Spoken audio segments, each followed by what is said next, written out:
Sir इससे पहले attempt आपका प्रीलिम्स नहीं हुआ शायद, ऐसा कुछ था, और इस बार आपका प्रीलिम्स इस आखिरकार इंटरव्यू तक सफर हुआ है। तो सर इसमें आखिरकार आपको क्या लगता है, प्रीलिम्स के लेकर बहुत सारे स्टूडेंट्स जो हिंदी मीडियम से है उनको लगता है कि प्रीलिम्स बहुत डिफिकल्ट होता जा रहा है, या फिर सर इसके बारे में आप क्या बोलना चाहोगे? सर यूपीएससी इंटरव्यू देने से पहले उससे पहले थोड़ा डिमोटिवेशन आ जाता है, तो उसको आपने किस प्रकार से दूर किया? क्योंकि बहुत सारे एस्पिरेंट्स को लगता है कि कैसे कैसे क्वेश्चन पूछे जाएंगे, क्या आता है, आखिरकार थोड़ा बहुत बताइए सर। कि टाइम मैनेजमेंट को लेकर हर टॉपर्स अपने इंटरव्यू सेशन में बोलते हैं कि टाइम मैनेजमेंट एक अच्छा रोल प्ले करता है यूपीएससी में। इसको लेकर सर क्या बोलना चाहोगे कम शब्दों में? हेलो नमस्कार दोस्तों, जैसा कि आप सभी को पता है कि पिछले काफी समय से हम लोग यूपीएससी से रिलेटेड बहुत सारी वीडियोस बने हैं, लेकिन अभी आपको पता है कि यूपीएससी के इंटरव्यू चल रहे हैं। इसी सिलसिले में आज हमारे साथ विकास सेठिया जी है और इन्होंने आज ही इंटरव्यू दिया है। इनसे बात करेंगे इंटरव्यू से रिलेटेड और भी तमाम सारी चीजें। और हेलो सर, कैसे हो?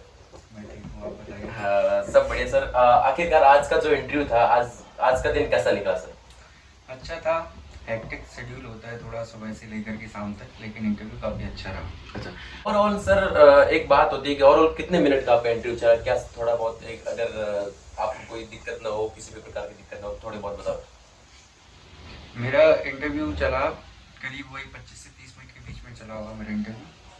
ओके।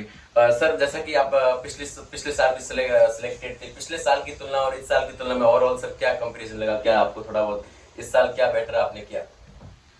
देखो, इस साल बेटर एक तो मैंने मेंस के लेवल पर किया, जो आंसर राइटिंग में पिछली बार कमी रह गई थी। करंट अफेयर्स को लेकर के जो चीज़ें ऐड नहीं कर पाया था, और जिन पेपरों में भी रिफाइनमेंट होता है आंसर का, वो मैंने किया। और इंटरव्यू में भी इस बार थोड़ा कॉन्फिडेंस भी था, क्योंकि मैं ऑलरेडी सर्विस में हूँ, तो एक वो कॉन्फिडेंस आ जाता है कि हाँ ठीक है। और दूसरी चीज़ है कि जो जो चीज़ें कमज़ोर रहीं, चाहे वो सब्जेक्ट रिलेटेड हों, चाहे वो राइटिंग स्किल को रिलेटेड से लेकर के हों, उन सब चीज़ों पर मैंने काम किया और उनमें सुधार किया। ओके। सर इससे पहले अटेम्प्ट आपका प्रीलिम्स नहीं हुआ शायद, ऐसा कुछ था, और इस बार आपका प्रीलिम्स इस आखिरकार इंटरव्यू तक सफर हुआ है। तो सर इसमें आखिरकार आपको क्या लगता है, प्रीलिम्स के लेकर बहुत सारे स्टूडेंट्स जो हिंदी मीडियम से है उनको लगता है कि प्रीलिम्स बहुत डिफिकल्ट होता जा रहा है, या फिर सर इसके बारे में आप क्या बोलना चाहोगे? हाँ, सेकंड अटेम्प्ट में मेरा प्रीलिम्स नहीं हुआ था, सी सेट मेरा रुक गया था। लेकिन हाँ, ये बात सही है कि यूपीएससी की कोई भी चरण हो, चाहे वो प्रीलिम्स हो, मेंस हो या इंटरव्यू हो, अपनी अपनी उनकी प्रकृति है, उनकी अपनी अपनी टफनेस है। तो बेटर यही है कि आप एक होलिस्टिक अप्रोच के साथ स्टडी कीजिए, चीज़ों को अच्छे से एनालाइज कीजिए, समझिए। और जो अब प्रीलिम्स में जो क्वेश्चन आ रहे हैं ना, वो इस तरह के नहीं आ रहे कि आप उनको केवल चीज़ों को, कुछ बुक्स हैं उनको पढ़ के रट करके निकाल सकें। उसके लिए आपको एक अप्लाइड माइंड की ज़रूरत है। जो भी आप पढ़ते हैं उसके एप्लीकेशन आने चाहिए आपको। तो चीज़ों को एनालिसिस करते हैं, जब आप उनको अच्छे से पढ़ समझ करके पढ़ते हैं, तो कहीं ना कहीं आपको वो चीज़ें हेल्प करती है। ओके। सर जैसा कि आपने बताया कि सी सेट को लेकर आपकी सेकंड अटेम्प्ट में दिक्कत हुई थी, तो इसके बाद आपने किस प्रकार अपने आप में इम्प्रूवमेंट लाई? देखो, सेकंड अटेम्प्ट में जो एक दिक्कत हुई थी सी सेट को लेकर के, उसकी बड़ी वजह ये थी कि रिजल्ट आने के बीच में और जो अगला प्रीलिम्स होने के बीच में समय अंतराल बहुत कम रहा था। तो इस वजह से मैं सी सेट की उतनी प्रैक्टिस नहीं कर पाया था, मैंने बहुत ही कम पेपर सॉल्व कर पाए थे। तो इस वजह से मैं पेपर में टाइम मैनेजमेंट नहीं कर पाया था, और मेरा काफ़ी समय कुछ प्रश्नों को हल करने में लग गया, और मैंने जो प्रश्नों की अटेम्प्ट किया था वो काफ़ी कम रहे। तो ये भी एक वजह रही थी। तो इस अटेम्प्ट में जब मैं देने के लिए जा रहा था, तो मैंने प्रैक्टिस की, और जो जो मोस्ट प्रोबेबल टॉपिक हो सकते हैं, मैंने कुछ प्रीवियस के पेपर एनालाइज किए, और मैथ के टॉपिक में रीजनिंग के, फॉर एग्जांपल की जैसे प्रॉफिट एंड लॉस हो गया, परसेंटेज है, एवरेज है, इसी तरह से रीजनिंग में क्लॉक है, कैलेंडर है, जो जिनसे लगभग हर प्रत्येक साल या एक दो साल बाद क्वेश्चन पूछे जा रहे हैं। तो मैंने उन टॉपिक को पहले फाइनलाइज किया, उनके बारे में अच्छे से प्रैक्टिस की, उनको किस तरह से क्वेश्चन सॉल्व कर सकते हैं, उनके क्या शॉर्टकट फार्मूलाज हो सकते हैं। और दूसरी चीज़, मैंने कॉम्प्रीहेंशन पे काम किया, क्योंकि जनरली हिंदी मीडियम में होता है कि हम हिंदी में कॉम्प्रीहेंशन को पढ़ते हैं, तो थोड़ा एक जो ट्रांसलेशन का रहता है कि थोड़ा जटिल सा लगता है ट्रांसलेशन। तो इस बार मैंने जब क्वेश्चन पेपर सॉल्व करता था, टेस्ट पेपर, तो मैंने स्टार्टिंग से ट्राई किया था कि मैं इंग्लिश में करूँ, जिससे समय भी बच जाता है। अदरवाइज क्या होता था, पहले हिंदी में पढ़ो, कई बार समझ में नहीं भी आता था जटिल ट्रांसलेशन की वजह से, फिर इंग्लिश में पढ़ना पड़ता था, तो टाइम भी बहुत ज़्यादा कंज्यूम होता। तो मैंने एक टाइम को लेकर के उसको इंग्लिश में पढ़ना शुरू किया, प्लस मैंने काफ़ी सारे मॉक पेपर भी लगाए, टेस्ट पेपर भी दिए। तो इस वजह से इस बार मेरा पूरी जर्नी थी वो इंटरव्यू तक दोस्तों अगर आप भी इस साल यूपीएससी इंटरव्यू की तैयारी कर रहे हैं अभी रजिस्टर कीजिए अनअकैडमी का लास्ट मिले प्रोग्राम में। बिल्कुल फ्री इंटरव्यू गाइडेंस प्रोग्राम है जिसमें एक्स ब्यूरोक्रेट्स होंगे पैनल में, ex IAS officer like Krishna Mohan sir, Abita Bhattacharya sir, assistant due professor Saloni Khanna ma'am, retired IPS Gauri Shankar Gupta. इस प्रोग्राम में आपको सिर्फ इंटरव्यू देने का मौका ही नहीं बल्कि वैल्यूबल फीडबैक भी मिलेगा, डेप एनालिसिस मिलेगा और भी बहुत कुछ। सो दोस्तों आज इनरोल कीजिए क्योंकि स्लॉट फिल होने जा रहा है। अपनी इंटरव्यू की प्रिपरेशन को शानदार बनाने के लिए लिंक आपको डिस्क्रिप्शन दे दिया है। वीडियो को कंटिन्यू करते हैं। भी तैयारी स्टार्ट कर दी, कोचिंग भी ले रहे हैं, तो एक सही वक्त कब है कि जब आंसर राइटिंग उनको स्टार्ट कर देनी चाहिए? देखो, आंसर राइटिंग है ना, वो एक स्किल है, वो आपको एक दिन में नहीं आ सकती। अगर कोई भी एस्पिरेंट है सोचे कि हम प्रीलिम्स के बाद आंसर राइटिंग स्टार्ट करेंगे, तो ये सभी के केस में सही नहीं हो सकता है कि किसी में विशेष प्रतिभा हो और वो 3 महीनों में प्रैक्टिस करके अपनी आंसर राइटिंग को इम्प्रूव कर ले। लेकिन सामान्यतः माना जाता है कि अगर आप यूपीएससी की तैयारी कर रहे हैं तो आप सब्जेक्ट वाइज टॉपिक को उठाइए। अगर आपने स्टार्टिंग में पॉलिटिक्स उठाई तो पहले पॉलिटिक्स को एक बार अच्छे से उसका सिलेबस कवर कीजिए, उसके करंट इशूज को देखिए। उसके साथ ही जैसे अब आपकी उस विषय पर पकड़ हो जाती है, आप उसको अच्छे से समझ लेते हैं, साथ ही साथ आपको आंसर राइटिंग स्टार्ट कर देनी चाहिए। हमें इस चीज़ के लिए इंतज़ार नहीं करना चाहिए कि जब एक बार मेरा सारा सिलेबस खत्म हो जाएगा तब हम आंसर राइटिंग करेंगे, तब हम क्वेश्चन पेपर सॉल्व करेंगे। तो बेटर होता है कि कोचिंग के साथ या फिर आप सेल्फ स्टडी कर रहे हैं तो पढ़ाई के साथ साथ आंसर राइटिंग को करते हुए चले। और कोई भी जब हम स्टार्टिंग में आंसर लिखते हैं तो एक भय सा भी होता है कि हम उतना अच्छा आंसर नहीं लिख पा रहे। हम दूसरों के आंसर से कंपैरिजन करते हैं किसी टेस्ट सीरीज के मॉडल आंसर से या किसी भी टॉपर कॉपी के आंसर से। तो स्टार्टिंग में होता है कि हम कोई भी, चाहे मैं हूँ, आप हों, कोई भी उतना अच्छा आंसर नहीं लिख सकता। तो स्टार्टिंग में जैसा भी लिखते बस लिखते रहिए। लिखने की कंटिन्यूटी को आप बना रखेंगे तो धीरे धीरे उसमें सुधार आता जाता है और अंततः जब आप मेंस तक पहुँचते हो तो आपके पास एक परफेक्ट आंसर राइटिंग होती है। ओके सर, यूपीएससी इंटरव्यू देने से पहले उससे पहले थोड़ा डिमोटिवेशन आ जाता है, तो उसको आपने किस प्रकार से दूर किया? क्योंकि बहुत सारे एस्पिरेंट्स को लगता है कि कैसे कैसे क्वेश्चन पूछे जाएंगे, क्या आता है आखिरकार, थोड़ा बहुत बताइए सर। देखो, इसमें डिमोटिवेशन की तो कहीं कोई बात ही नहीं है। हमें तो लगता है कि कहीं ना कहीं मोटिवेशन होता है कि आप इतने विद्यार्थियों को पीछे छोड़ के आप उस स्टेज तक पहुंच गए हैं कि जहाँ सिर्फ वो आधा घंटे का इंटरव्यू है, इसके बाद आप सीमा रेखा के उस पार हो गए। तो इसको एक नेगेटिव वे में न लेकर के पॉजिटिव वे में लेना चाहिए और अपने आप पर कॉन्फिडेंस रखना चाहिए कि हम इतने विद्यार्थियों से आगे खड़े हुए हैं। तो मुझे तो इस चीज़ को लेकर के डिमोटिवेट नहीं होना चाहिए। और रही बात इंटरव्यू की तैयारी को लेकर के, तो जो भी करंट इशू चल रहा है, डेप्थ चल रहा है, उससे रिलेटेड करो। आप कुछ मॉक इंटरव्यू दोगे तो उससे आपका कॉन्फिडेंस लेवल भी बूस्ट हो जाता है। ओके सर, आपने बहुत सारे मॉक इंटरव्यूज भी दिए और मॉक इंटरव्यू और रियल इंटरव्यू में कितना फर्क लगा सर आपको? कोई भी क्वेश्चन मैच हुआ या फिर ऐसा कुछ लगा आपको? देखो, कई बार ऐसा होता है कि जो मॉक इंटरव्यू पूछा जा रहा है उस भले ही वो क्वेश्चन ना हो लेकिन उस टॉपिक की इर्द गिर्द आपसे क्वेश्चन पूछ लिए जाते हैं फाइनल में। कई बार ऐसा होता है कि मॉक इंटरव्यू से एकदम भिन्न क्वेश्चन होते हैं। तो मॉक इंटरव्यू हो, चाहे वो मेंस की टेस्ट सीरीज हो, प्रीलिम्स की टेस्ट सीरीज हो, किसी का भी पर्पज ये नहीं होता है कि आपको वही क्वेश्चनों की तैयारी कराई जाए जो आपसे फाइनल पेपर में या इंटरव्यू में पूछे जाएंगे।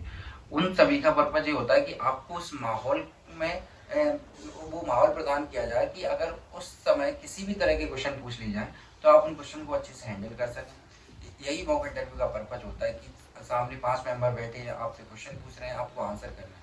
जब ये चीज़ आप बार बार करते हो, जब फाइनल इंटरव्यू में जाते हो तो उस चीज़ के लिए आप सहज होते हो, आपके लिए कुछ नया नहीं होता। क्वेश्चन कुछ भी हो पर एक उस माहौल से गुजरे हो होते, उस प्रोसेस से आप गुजरे होते तो चीज़ें आपको सहज लगने लगती है और आपका कॉन्फिडेंस भी बढ़ जाता है, जिससे आप फाइनल इंटरव्यू के टाइम पे नर्वस नहीं होते हैं और अपने जो भी आप ज्ञान है उसको अच्छे से प्रस्तुत कर पाते हैं। ओके सर, मीडियम को लेकर आप क्या कहना चाहोगे? क्योंकि आप हिंदी मीडियम से पहले अटेम्प्ट में आपने सफलता हासिल की, तीसरे अटेम्प्ट में भी अपने इंटरव्यू तक दिया, कहीं ना कहीं आपको एक्सपीरियंस तो है कि सब कुछ इन चीजों का। सर, मीडियम को लेकर जो एस्पिरेंट घबरा रहे हैं उनको आप क्या बोलना चाहोगे? देखो, जो एस्पिरेंट्स घबरा रहे हैं उनकी वजह भी वाजिब है। अगर हम पिछले कुछ सालों में रिजल्ट देखें हिंदी मीडियम का, तो बहुत, अगर इंग्लिश मीडियम से कंपेरिजन करें तो बहुत अच्छा नहीं रहा है। हर साल हम देखते हैं कि वही 20 से लेकर के 40 स्टूडेंट के बीच में निकलती है। तो एक किसी भी एस्पिरेंट के मन में एक शंका होना, एक डर होना स्वाभाविक है कि जब हर साल इतने कम सिलेक्शन हो रहे हैं तो मेरा सिलेक्शन हो पाया। पर इसका एक दूसरा पक्ष भी है।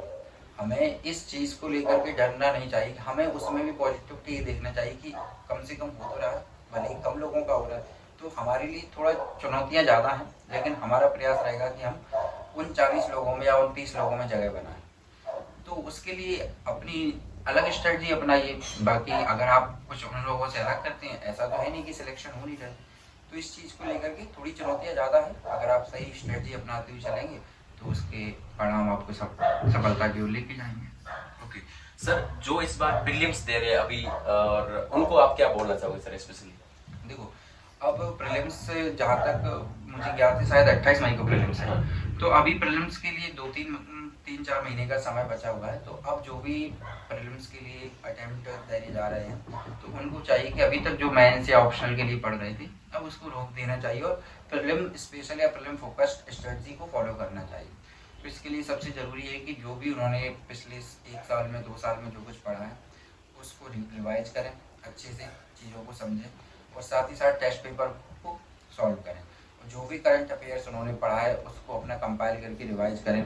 न्यूज़पेपर 1 महीने और पढ़ सकते हैं, मुझे लगता है उसके बाद छोड़ देना चाहिए। मैं भी प्रीलिम्स के 2 महीने पहले से न्यूज़पेपर पढ़ना बंद कर देता था, क्योंकि फिर उतना समय नहीं होता कि आप सारी चीज़ों को रिवाइज करें।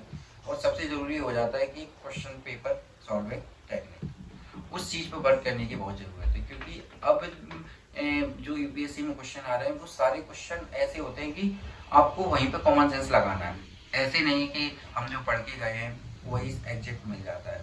तो इस चीज़ के लिए आप टेस्ट पेपर लगाइए, उसको एनालिसिस कीजिए कि हमारे क्वेश्चन गलत हो रहे हैं, वो क्यों गलत हो रहे हैं, नॉलेज की कमी है या हम क्वेश्चन को ठीक से समझ नहीं पा रहे, या समझ पा रहे हैं तो उससे लॉजिकल रीजनिंग लगा करके हम उसका अंतिम निष्कर्ष तक नहीं पहुंच पा रहे हैं। तो इस चीज़ को वर्क करने की ज़रूरत है। साथ ही साथ एक जनरल टेंडेंसी मिलती है और एक सभी में देखने को मिलती है, मेरे साथ भी होता था कि कुछ ऐसी गलतियां कर बैठते हैं जो सामान्यतः नहीं करनी चाहिए, कि आते हुए क्वेश्चन गलत कर दिया, क्वेश्चन को ठीक से नहीं समझ पाए हैं, या फिर उसमें पूछा है कि नहीं है उसको नहीं उतना ध्यान दे पाए। तो ऐसे क्वेश्चन का मुझे लगता है कि आपको चार्ट प्रिपेयर करना चाहिए और प्रत्येक टेस्ट के बाद ये देखना चाहिए कि सिली मिस्टेक की वजह से मेरे कितने क्वेश्चन गलत हुए। उसमें भी आप कैटेगरी बना लीजिए कि इसको मैं ठीक से पढ़ नहीं पाया या फिर ये मेरा आते हुए क्वेश्चन गलत हो गया।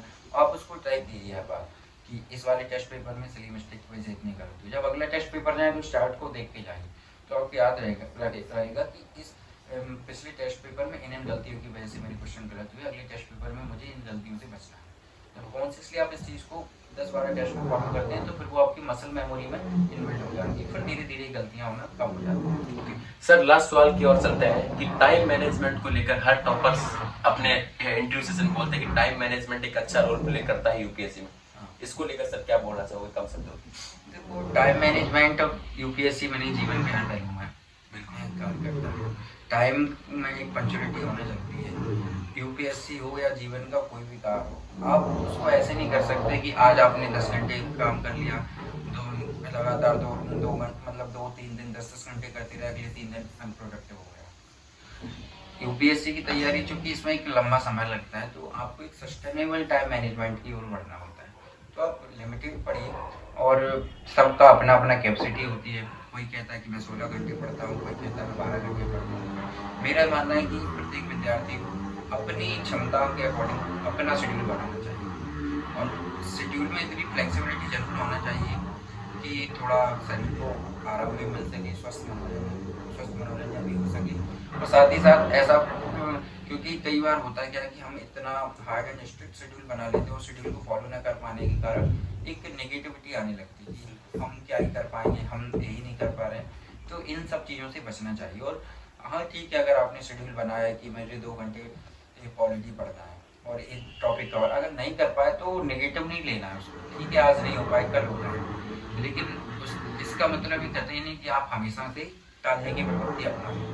1-2 बार ठीक है, लेकिन आप धीरे धीरे फॉलो करेंगे तो हो जाता है। और टाइम जो टारगेट होते हैं वो हमेशा छोटे छोटे बनाने चाहिए। ऐसा नहीं कि हमने बना लिया कि 1 महीने में सब्जेक्ट खत्म करेंगे, तो फिर वो पेंडेंसी बढ़ती रहती है, आलस आता रहता है कि ठीक है अभी तो 1 महीना बाकी है, अभी तो 15 दिन बाकी है।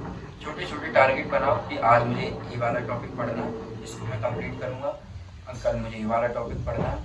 और साथ ही साथ कोई भी आप पढ़ते हैं तो अपन इस सिलेबस को 2-3 सेगमेंट में बांट के पढ़ना चाहिए, क्योंकि जब आप सुबह से लेकर शाम तक एक ही सब्जेक्ट पढ़ रहे हैं, मान लीजिए करंट अफेयर्स पढ़ रहे हैं या हिस्ट्री पढ़ रहे हैं, तो एक मोनोटोनस सिचुएशन हो जाती है और उसमें फिर बोरियत होने लगती है, फिर पढ़ाई में मन नहीं लगता। तो कुछ सेगमेंट में बांट के चलिए कि सुबह 2 घंटे 3 घंटे पॉलिटी पढ़ेंगे, फिर उसके बाद साइंस टेक्नोलॉजी पढ़ेंगे, फिर इकोनॉमिक्स पढ़ेंगे, फिर करंट अफेयर्स पढ़ेंगे।